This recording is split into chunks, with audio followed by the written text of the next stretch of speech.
पाकिस्तान तहरीक इंसाफ को बैन करने चले थे, लेकिन खुद बैन डालने पड़ गए।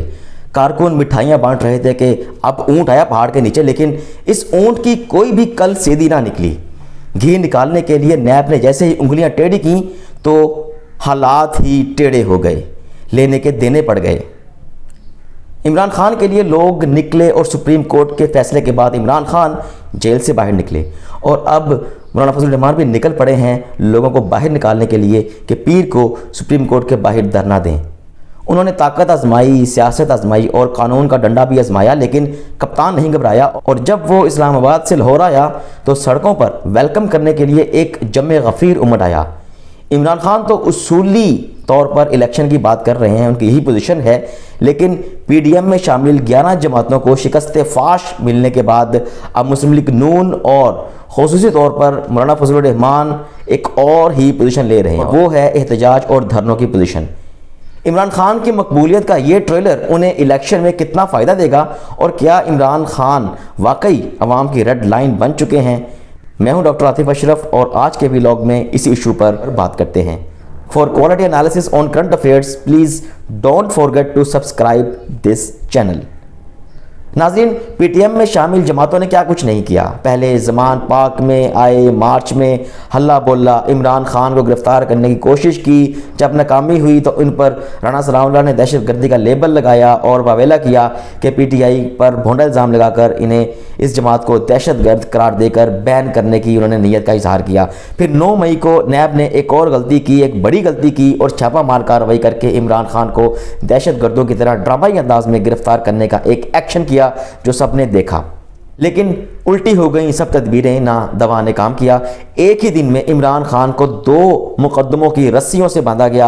अलकादर केस में 8 रोज़ा जिस्मानी रिमांड मिला तो तोशा खाना केस में फर्द जुर्म आयद कर दी गई उनके वकला के एहतजाज के बावजूद। हुकूमती जमातें बड़ी खुश थीं, लेकिन अब सफ़े मातम बीत चुकी है।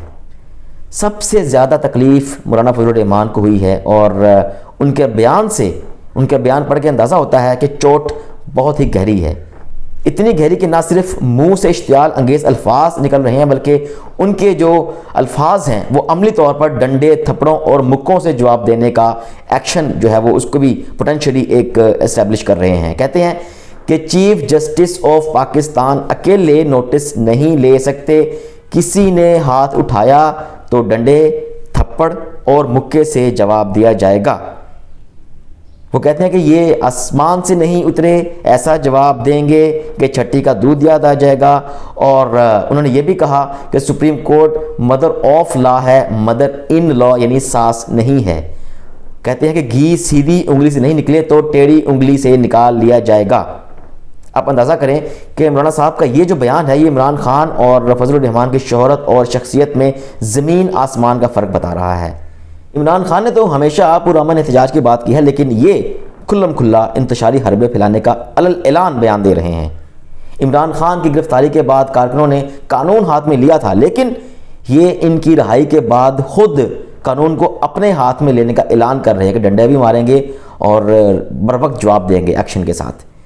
नाज़रीन, ये एहतजाज सिर्फ मौलाना साहब ही नहीं बल्कि पीपल्स पार्टी ने भी उनके साथ शरीक होने का ऐलान किया है और पीपल्स पार्टी उन मौलाना साहब के पीछे खड़ी हो रही है जो अदालत के खिलाफ ऐसे तौहीन आमेज़ रिमार्क्स दे चुके हैं। जैसे कल उन्होंने कहा था कि मुल्क में गुंडागर्दी, दहशतगर्दी हो रही है और अदालत इस दहशतगर्दी को तहफ़्फ़ुज़ दे रही है। यानी उन्होंने इमरान खान की रिहाई को दहशतगर्दी से जोड़कर इसको जिम्मेदार अदालत को यानी सुप्रीम कोर्ट को ठहराया।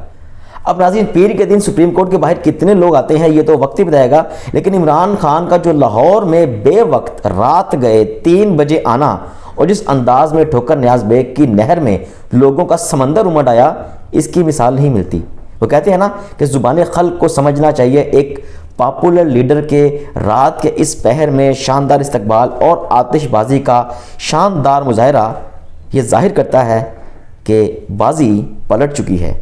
मुख्तदर हलकों को भी ये बात अब समझ लेनी चाहिए कि ताकत से एक पॉपुलर लीडर को शिकस्त देने से इसका कुछ नहीं बिगड़ता, बल्कि हालात ही बिगड़ सकते हैं और बिगड़ जाते हैं। और ऐसे हरबों से मज़ीद ताकतवर बन के वो लीडर दोबारा उभर कर सामने आता है। यानी जितना दबाएंगे उतना वो उभरेगा। जैसे कि इमरान खान ने कहा था कि अगर उन्हें हुकूमत से निकाल लिया गया तो वो ज़्यादा ख़तरनाक हो जाएंगे। तो नाज़रीन, आपने देखा अंजाम क्या हुआ, हालात ही ख़तरनाक हो गए। एक पॉपुलर लीडर शेख मुजीबुर रहमान साहब थे और तारीख गवाह है कि उनके साथ जो कुछ हुआ, जो सलूक हुआ, फिर पूरी कौम ने भुगता। हमारा एक मशरक़ी बाजू कट गया। एक पॉपुलर लीडर जुल्फ़िकार अली भुट्टो भी थे और उनको जिस तरह लटकाया गया, मुल्की हालात भी आज तक वहीं लटके हैं। माजी नाज़रीन बहुत बड़ा काजी होता है, इसके फ़ैसलों से सबक सीखने वाली कौमें ही आगे बढ़ती हैं। अब आगे बढ़ना है और जमहूरी मुल्कों में आगे बढ़ने का एक ही फार्मूला है और वो है आवाम की आवाज़, यानी वोट की आवाज़। अब वक्त आ गया है कि ताकत आजमाने के बजाय वोट की ताकत को आजमाया जाए। इमरान खान लाहौर में आ चुके हैं, इनकी तमाम मुकदमात में ज़मानत हो चुकी है। जो एहतजाज और धरने की कॉल इमरान खान दे रहे थे वो अब मौलाना साहब दे रहे हैं, यानी बाजी बिल्कुल पलट चुकी है। जो काम पीटीआई कर रही थी आज वही काम हुकूमत को करने पड़ रहे हैं। ये जो वक्त होता है ना, ये गुजर जाता है, ये किसी का नहीं बनता। तहरीक इंसाफ को तो अब शायद तहरीक एहतजाज ना बनना पड़े, लेकिन मौलाना साहब अपने कारकुनों को इकट्ठा करके सुप्रीम कोर्ट के आगे स्टेज ज़रूर सजाएंगे और पावर शो करेंगे। लेकिन क्या इस पावर शो से वो इलेक्शन जीत पाएंगे? इस वक्त जो माहौल बन चुका है नाज़रीन, अगर आज इलेक्शन होते हैं तो इमरान खान की फतह यकीनी नज़र आ रही है। निकाले जाने पर इमरान खान वज़ीर-ए-आज़म हाउस से तो सिर्फ एक डायरी लेकर निकले थे, लेकिन लगता है कि अगर अब उन्हें वापस आने का मौका मिला तो फिर वो एक बहुत ही सख्त किस्म की डांग लेकर वापस आ रहे हैं। हालात, सोच और कामयाबी नाज़रीन हमेशा एक जैसी नहीं रहती। पीडीएम को चाहिए कि आइन पर अमल करे। सारे हरबे आजमा लिए उन्होंने, अब एक आखिरी हरबा भी आजमा लें और वो सिर्फ इलेक्शन ही अब बचता है, जिसमें शायद इनको अपनी बहुत ही कम सीटें बचती हुई नज़र आ रही हैं, क्योंकि बज़ाहिर इमरान खान अपने कारकुनों के लिए रेड लाइन बन चुके हैं और 9 मई से 11 मई तक जो कुछ हुआ वो ख़ुद इस तासुर को मजबूत कर रहा है। ये लोग इमरान खान को पीटने गए थे, खुद पिट गए। पीटीआई को बैन करने गए थे, खुद बैन डालने पड़ गए। कप्तान को बोल्ड करने चले थे, अपने ही छक्के छूट गए।